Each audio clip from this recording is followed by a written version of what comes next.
Mr. Good President. afternoon, Mr. President. Thank you very much. You know this gentleman, one of the truly great legends of our time, my book. Before we begin, I'd like to say a few words about the shooting at Fort Stewart in Georgia. As you know, 5 people were seriously wounded and 2 very, very seriously hurt around 11 o'clock this morning. The shooter is now in custody, and the Army Criminal Investigation Division is on site to ensure that the perpetrator of this atrocity, which is exactly what it is, will be prosecuted to the fullest extent of the law. The entire nation is praying for the victims and their families, and hopefully they'll fully recover, and we can put this chapter behind, but we're not going to forget what happened. We're going to take very good care of this person that did this, horrible person. This afternoon, we're pleased to welcome to the White House one of the great and most esteemed business leaders and geniuses and innovators anywhere in the world, Apple CEO Tim Cook. It's an amazing job. Thanks as well to Secretary of the Treasury Scott Bessent and Secretary of Commerce Howard Lutnick for being here, wherever you may be. Oh, there you are. Hello, fellas. I missed you. Today, Apple is announcing that it will invest $600 billion, that's with a B, in the United States over the next 4 years. That's $100 billion more than they were originally going to invest. And this is the largest investment Apple has ever made in America and anywhere else. And it's just an honor to have you. As you know, Apple's been an investor in other countries a little bit. I won't say which ones, but a couple. And they're coming home. $600 billion, it's the biggest there is. The company is also unveiling its ambitious new American manufacturing program, which will bring factories and assembly lines across our country all roaring to life. Areas that were not doing so well are doing very well. We have about $17 trillion coming into the United States, which is more than ever before. That's never even come close. There's never been anything like it. Even you, that's even a lot of money for you. But we have commitments of more than $17 trillion. That was as of a couple of weeks ago. These investments will directly create more than 20,000 brand new American jobs and many thousands more at the Apple suppliers like Corning, Broadcom, Texas Instruments, and Samsung, who all deal in that world.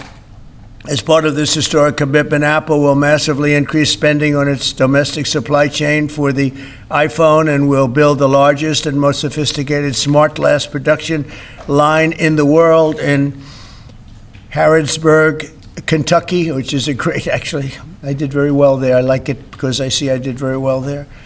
I did very well in Kentucky, but it's a great place. You're going to be very happy. I thought maybe while we're up, I'll interrupt my own speech by you might show them a little bit about the product that you're going to be doing in Kentucky, Tim. Absolutely. Do you mind if I step up? Yes, here? please. This box was made here in the U.S., in California. And this glass comes off the Corning line. It's engraved for President Trump. It's a unique unit of 1. It was designed by a U.S. Marine Corps corporal, a former one, that works at Apple now. That's good. He's done well. Designed it for you. And the base comes from Utah and is 24 karat gold. And it sits, I'll take the liberty of setting it up. Wow.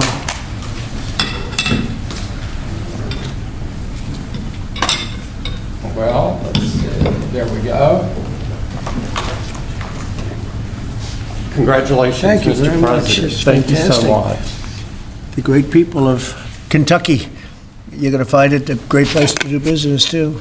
It's fantastic. Isn't that nice? We're doing these things now in the United States instead of other countries, faraway countries. But this is a significant step toward the ultimate goal of ensuring that iPhones sold in the United States of America also are made in America. With the mass infusion of capital it's announcing today, Apple will also build a 250,000 square foot server manufacturing facility in Houston and invest billions of dollars to construct data centers across the country from North Carolina to Iowa to Oregon. That's big stuff. Apple will also open state-of-the-art manufacturing economy. It's going to be a manufacturing academy in Detroit, and that's a great place to do. Well, you know, big things are happening in Michigan and Detroit. They're coming in because of what we've done with the, I call it the Great Big Beautiful Bill. I added one word, great. But we have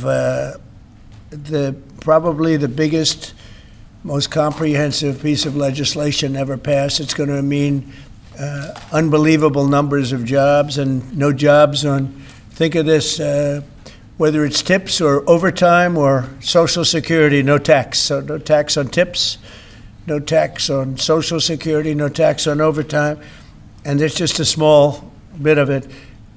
For Apple and others businesses, we're talking about the deductions and all of the things. And actually for people that go out and buy a car, first time it's ever been done, we talk about deductions for companies, but they're going to be able to deduct interest when they borrow money to buy a car if it's made in America. It has to be made in America. So it is amazing. And one of the reasons I think I can say that Apple's coming here is the legislation we just passed with this kind of investment. Apple will also open other facilities, rare earth magnets from Texas, and build, oh, I love that you're doing this. I love that. I love that. And build a brand new rare earth recycling line in Mountain Pass, California. I know that area. That's where they have a lot of truly rare earth. That's fantastic. I love that.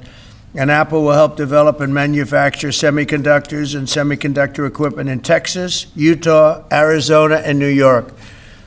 For years, Americans have watched as many of our leading tech giants built their factories overseas and exported American jobs abroad. But under the Trump administration, we're doing everything possible to make this the best place on earth to build a factory or grow businesses. I'm allowing them to build electric producing plants with their factory, because otherwise they'd have to hook into the grid. And I think it's one of the biggest things we've done, where you can build, Tim, your own electricity. You become your own electric manufacturer, and that goes along with the plant. So you become a utility. So congratulations, now you're in the utility. I hope they don't value your company based on utility, but that's okay. You're going to be making your own electricity, and as you probably know, for much of this and many of the things that we're doing, especially the AI, they would need actually double the electricity that the country now produces for everything.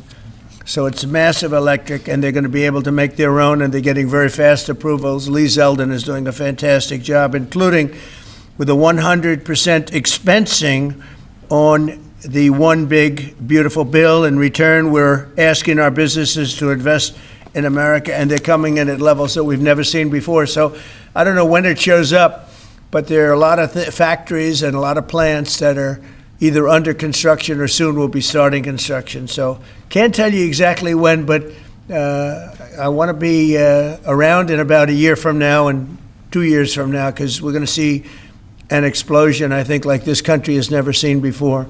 Never. Today's announcement is one of the largest commitments in what has become among the greatest investment booms in our nation's history, and we've got the hottest country anywhere in the world. You know, I told you the story that, and Tim, I'll tell you, but I went to the Middle East, and I was with Qatar, I was with UAE, and the King of Saudi Arabia, all great leaders. And then I went to NATO and saw many great leaders, and we just finished that about 4 weeks ago. Virtually everyone said, in effect, that we were a dead country 1 year ago. America, this was a dead country. We were dying, we were dead. And now you've got the hottest country anywhere in the world. This would have never happened except for certain people. Thank you very much. I appreciate it. NVIDIA is investing $500 billion to go along with Apple, $600 billion. $600 billion. Micron, great company, is investing $200 billion. IBM is investing more than $150 billion.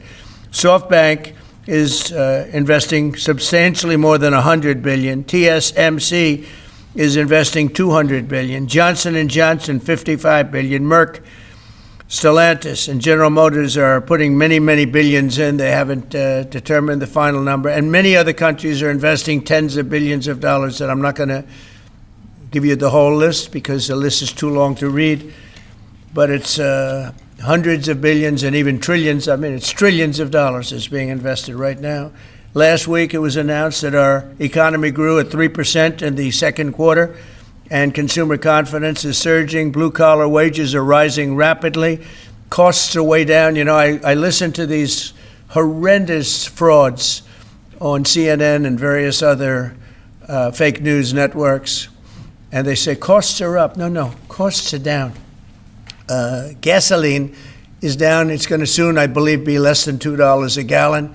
It's around $2.40 right now. Many places, other than California, where they tax you out of business, but and a couple of others. But gasoline is way down. The price of groceries are down. How about eggs? When I first came here, my first week, the press hit me very hard on eggs. Eggs had quadrupled or something. I said, I didn't know about it. Give me a chance. I've just been here for 4 days. Well, eggs are down. Everything's down. Price is down. The only thing that's up is stock prices. That's really up, and that's through the roof. The stock market has been hitting all-time records, all-time highs. Last week it was announced that our economy grew at levels that we haven't seen in a long time, but the real levels of growth are going to be judged in a year from now when you start seeing some of these incredible plants, because we have car plants opening. They're coming in from Canada, from Mexico, and from all over the world. And they're coming in because they like the way the election worked out, but they also like the fact that they don't want to pay tariffs. And the tariffs, I think, we're taking in hundreds of billions of dollars in tariffs.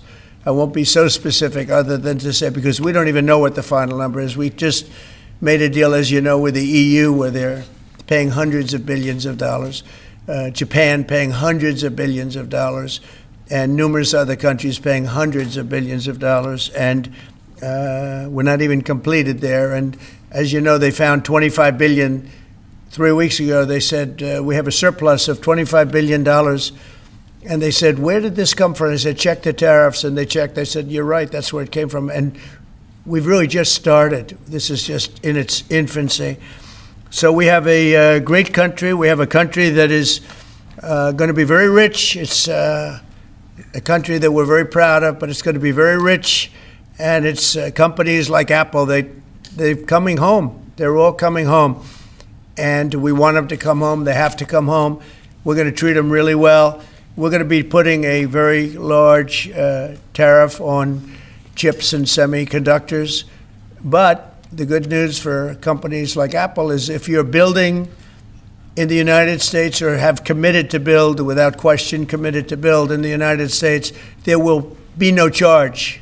In other words, we're not going to be charging. So a lot of countries, a lot of companies are leaving various other places and they're coming to the United States. So in other words, we'll be putting a tariff on of approximately 100% on chips and semiconductors.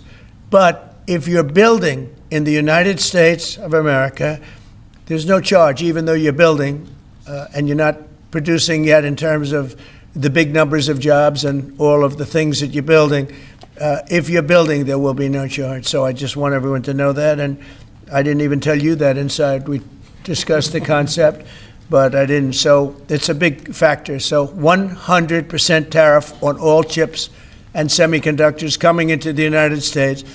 But if you've made a commitment to build, or if you're in the process of building, as many are, there is no tariff. Okay? If for some reason you say you're building and you don't build, then we go back and we add it up, it accumulates, and we charge you at a later date. You have to pay, and that's a guarantee. So that's a big statement, and I think the chip companies are all coming back home. They're all coming back. You know, we started with Intel, and gradually Intel was just taken over the coals. They were taken to the cleaners, frankly, and moved to other places, in particular Taiwan. But I think a lot of those companies are coming back, and they're coming back very rapidly. So that's a big statement. 100% tariff. I want to thank you very much, Tim. Would you like to say a few words about your company, please? It's okay. Good afternoon, everyone. Mr. President, thank you very much for having me here today. You've been a great advocate for American innovation and manufacturing, and I'm grateful for your leadership and your commitment. That's a commitment we share at Apple because American innovation is central to everything we do. Our products are designed here, we're hiring and growing here, and we support 450,000 jobs with thousands of suppliers and partners in all 50 states. Earlier this year, we made our largest ever spending commitment, $500 billion to the U.S. over the next 4 years. That's already yielding results. Earlier this year, we broke ground on a new factory in Houston to make advanced AI servers. And just last month, the very first test unit rolled off that factory's line, proudly made in America. President Trump shared some kind words about that work, but he also asked us to think about what more we could commit to doing. And Mr. President, we took that challenge very seriously. I'm glad to be here with you today, and I'm very proud to say that today we're committing an additional $100 billion to the United States, bringing our total U.S. investment to $600 billion over the next 4 years. As a part of this, we're launching Apple's American Manufacturing Program. It will spur even more production right here in America for critical components used in Apple products all around the world. And we're thrilled to announce that we've already signed new agreements with 10 companies across America to do just that. First, with today's announcements, I'm proud to say that Apple is leading the creation of an end-to-end silicon supply chain right here in America, from design to equipment to wafer production to fabrication to packaging. In Texas, we're working with manufacturers like Texas Instruments, Global Wafers America, and Applied Materials. We're working with Amcor in Arizona and Broadcom and Global Foundries in New York. Thanks to President Trump's vision, and with his help in his first term, we also led the way to bring TSMC to Arizona by committing to be their first and largest customer. Today, they're producing tens of millions of chips for Apple using one of the most advanced process technologies in America today. We're going to keep working with our suppliers to move even more of this incredibly advanced work to America. And this year alone, American manufacturers are on track to make 19 billion chips for Apple in 24 factories across 12 different states. Second, we're committed to buying American-made advanced rare earth magnets developed by MP Materials, which will become part of Apple's devices shipped around the world. MP is the only fully integrated rare earth producer in the United States, and with this partnership, they'll be significantly expanding their flagship facility in Fort Worth, Texas. We're also thrilled to work together on a cutting-edge rare earth recycling line in Mountain Pass, California. And third, in Kentucky, we've worked with our partners at Corning to build the world's largest and most advanced smartphone glass production line. And I'm pleased to announce that very soon, this is for the first time ever, every single new iPhone and every single new Apple Watch sold anywhere in the world will contain cover glass made in Kentucky. In addition to the American Manufacturing Program, we're also significantly growing our investments in AI, including expanding data center capacity in North Carolina, in Nevada, in Iowa, in Arizona, and Oregon. So we're going to keep making investments right here in America. We're going to keep hiring in America. And we're going to keep building technologies at the heart of our products right here in America. Because we're a proud American company, and we believe deeply in the promise of this great nation. Thank you all, and thank you, President Trump, for putting American innovation and American jobs front and center.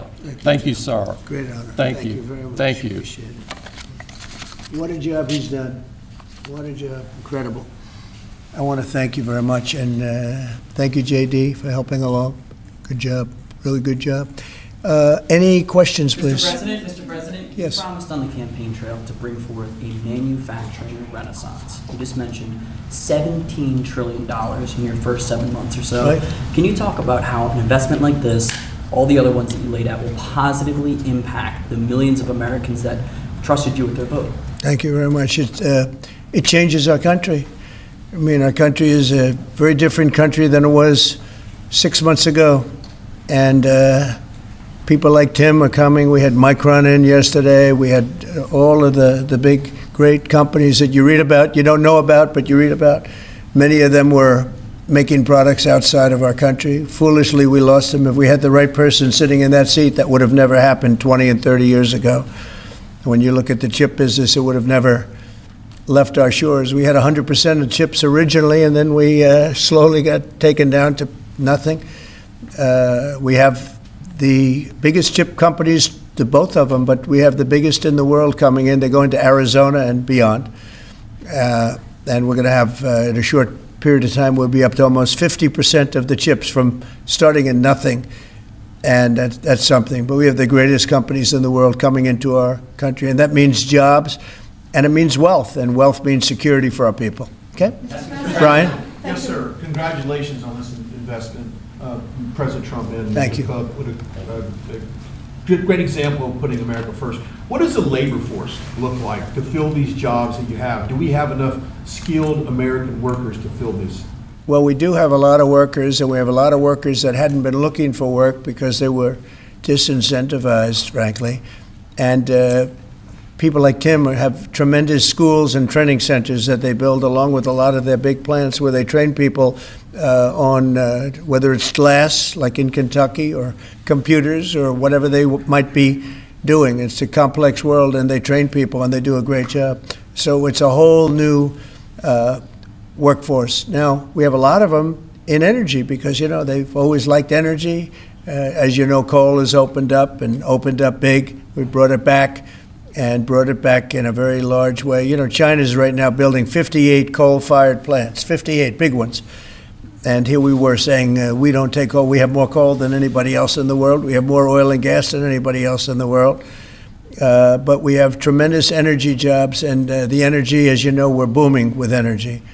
And that's why the gasoline prices are down. The costs are down. I just hope when they watch these shows, I watch this, I won't use names because I just make them better known, that nobody knows who they are.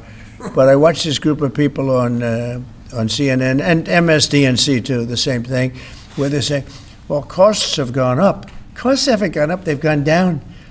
I'm telling you, the thing that's gone up is stock prices, and success of our country. Our country is really, really doing well, successful. Yes, ma'am?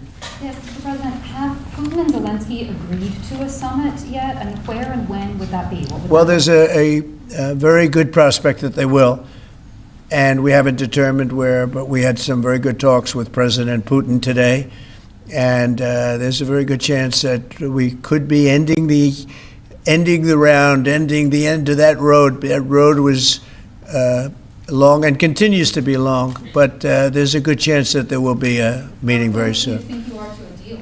Excuse me? How close do you think you are to some kind of deal? Well, I don't want to say. I've been disappointed before with this one. You know, we've solved 5 wars, plus add to that Iran, where we wiped out their nuclear capacity for weapons. They would have had a weapon within 2 months, maybe less, and that was totally obliterated. It turned out it was a total obliteration, and the pilots and the people that did that job are really, we have the greatest armed forces in the world, but that was really something. In fact, there's a model of the plane right there. So, you got to bring that up, Susie. We have to see that. Look at this. This was just given to me. You know, we ordered brand new B-2 bombers. This is a plane that over a period of 36 hours of constant flying, look at this. So this is the brand new one they just ordered, similar but actually quite different. It's new and enhanced. It's an amazing machine. It went 36 hours. We had 52 tankers up in the air loading up our planes because this was surrounded by F-22s and F-35s, and it was flawless. Tim. Even you would say it was flawless. And every one of those bombs hit their target. And then we had Tomahawks shot in from a submarine 300 miles away, and they hit every single Tomahawk hit its target. It was amazing. And that was a big threat. That was a nuclear threat. And here's the new one that we just ordered, a large number of them. I'll put it up. Mr. President, what was the breakthrough today? Did Vladimir Putin make some kind of concession that he hasn't been willing to make before? I don't call it a breakthrough. I mean, we've been working on this a long time. There are thousands of young people dying, mostly soldiers, but also, missiles being hit into Kiev and other places. But in terms of soldiers, I think Russia's lost over 20,000 since the beginning of the year. 20,000. And I guess the estimate for Ukraine is about 9,000. It's a terrible situation. We want to get it stopped. We don't have American soldiers there, but I feel I have an obligation to get it stopped. This was not my war. This war would have never started, not even a chance. And it didn't start for 4 years. It went 4 years and didn't start. But this is Biden's war. This was on his watch. And, it's funny, we had no land was taken from Trump. It was taken from Bush. It was taken from Biden. The whole thing they would take from Biden if it weren't for us. But it was taken by Obama. Take a look at what was taken with all of the land that was taken. Nothing was taken by Russia from us. Not 1 ounce of land was taken. I'm here to get the thing over with.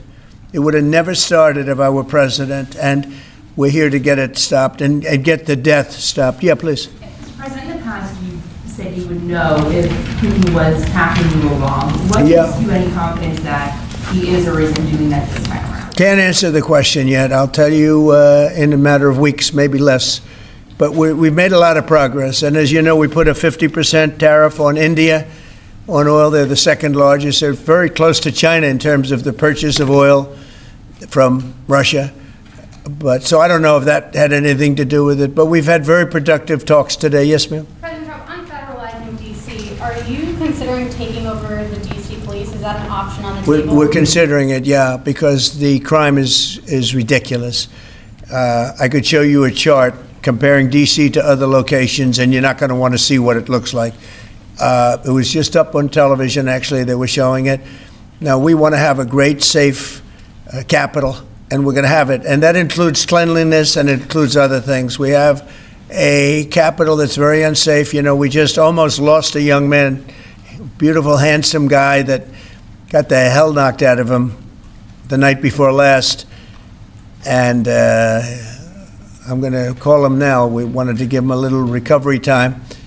We just put a call into him. They're calling back in a little while. But he went through a bad situation, to put it mildly, and there's too much of it. We're gonna do something about it. So whether you call it federalized or what, and that also includes the graffiti that you see, the papers all over the place, the roads that are in bad shape, the medians that are falling down, the median in between roads that's falling down.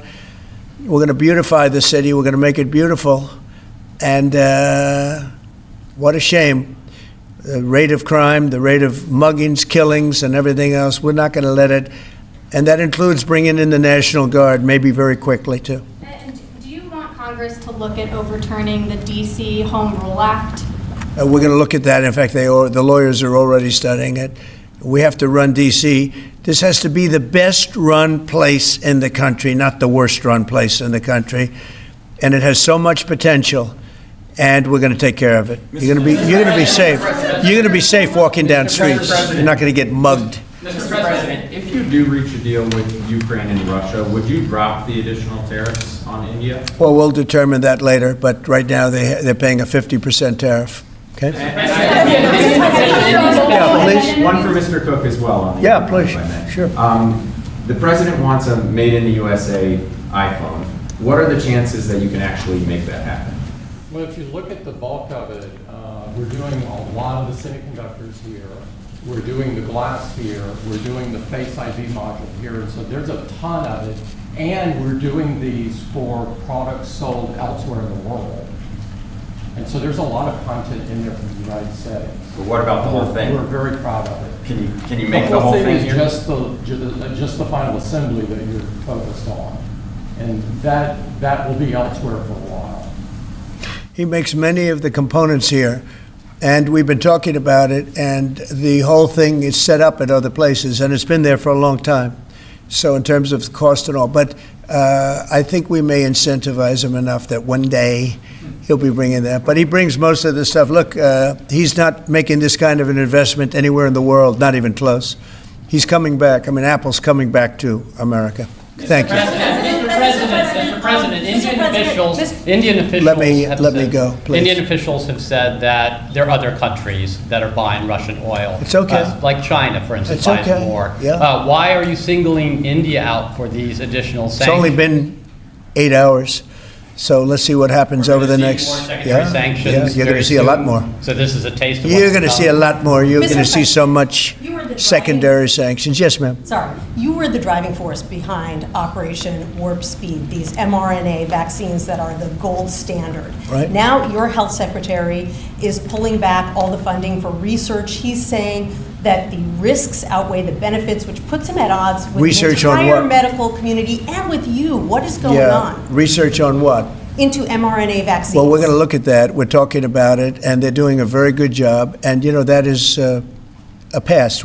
Operation Warp Speed was, whether you're Republican or Democrat, considered one of the most incredible things ever done in this country. The efficiency, the way it was done, the distribution, everything about it has been amazing. But, you know, that was now a long time ago, and we're on to other things. But we are speaking about it. We have meetings about it tomorrow at 12 o'clock, and we'll determine.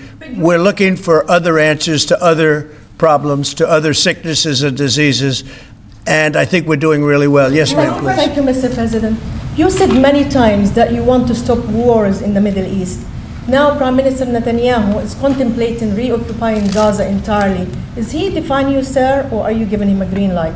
Well, we have stopped wars in the Middle East by stopping Iran from having a nuclear weapon, and they're you know, they can say they're going to start all over again, but that's a very dangerous thing for them to do, because we'll be back. As soon as they start, we'll be back.